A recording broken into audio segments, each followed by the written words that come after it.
depressed, frustrated, sad, confused. You want answer. Let's talk. Give me a message sa page ko sa Philippine Dating Coach and you can have one-on-one coaching with Coach Baze, your dating coach. Just please subscribe to my channel and hit the bell button. Ano ang gagawin kapag ang ex hindi biglang nag-chat sa'yo? So, di ba isa yan sa mga pinaka questions na naitatanong sa akin. Lagi nilang tinatanong is, Coach, paano kapag sa ex hindi na nag-chat? Ginawa ko na lahat pero hindi pa rin talaga siya nag-chat. And then, ano ang kailangan kong gawin?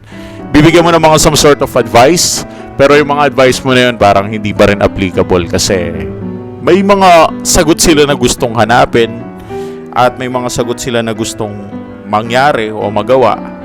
Alam nyo, simplihan na lang to diretsahan na tayo Kapag hindi na nag-chat yung ex mo, isa lang ibig sabihin yan, kapatid, hindi ka talaga mahal. Doon na tayo mag-end up. So, ginawa ko ba tong video na to para walang solution? Hindi naman.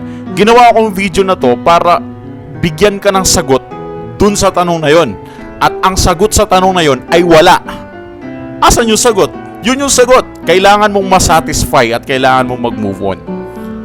Yun na yun. Huwag na nating pahirapan pa ang sarili natin. Kapag hindi na nag-reach out sa yung ex mo, probability, talagang wala na talaga yung love. Unti-unti nang nawawala sa kanya.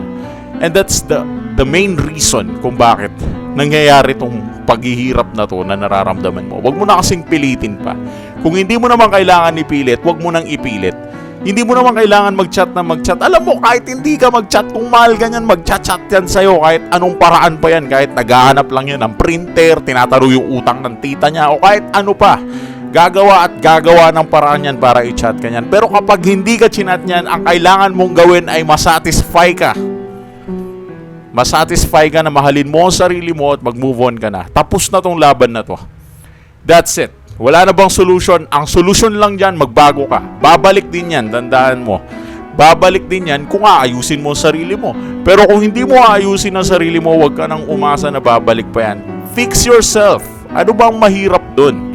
Ilang beses kong sasabihin sa inyo, huwag nyong i-fix yung ibang tao dahil hindi nyo ma-fix yan kahit ano pang magic chat ang gamitin nyo, kahit pumunta pa kayo sa mga manghuhula at manghingi kayo ng kapangyarihan sa kanila o kahit sa mga albularyo pa.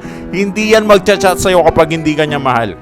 Ang kailangan mong magawa o kailangan mong gawin ay masatisfy sa resulta na yon. Tanggapin ang katotohanan, move forward at huwag kang maging mahina.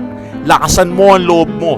Tapangan mo, baguhin mo ang sarili mo, buuin mo ang pagkatao mo.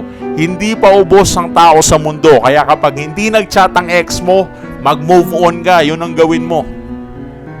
O kahit ngayon na, mag-move on ka na, kahit huwag ka lang maghintay kung mag-chat siya o hindi na. It doesn't matter at all. Ang kailangan mong gawin is maging personally equipped ka sa lahat ng bagay. Ihanda mo ang sarili mo. Nag-i-improve ka everyday. At yan ay isa sa mga pinakamahalagang bagay na dapat mong i-adapt. Kaya huwag mong kakalimutan na alagaan, ingatan at mahalin ang sarili mo ng higit sa lahat. Dahil hindi pwedeng ganyan. Hindi lahat ng panahon gagawan mo ng paraan. May mga bagay na ang paraan lang ay walang paraan at yun na ang pinakaparaan. Hindi mo kailangan lagyan ng anumang uri ng palabok to para lang ibalik mo yung ex mo. Hindi. Simplihan lang natin. Kung gusto niya, lumapit siya. Kung ayaw niya, bahala siya. Kung ayaw niya, mahalin mo ang sarili mo, huwag kang magmakaawa, huwag kang magmukhang tanga. Yun lang ang mapag-uusapan natin ngayon. Pero kung may mga katanungan ka pa rin, just give us a message sa page namin sa Philippine Dating Coach and we can have one-on-one coaching. You know, thanks for watching.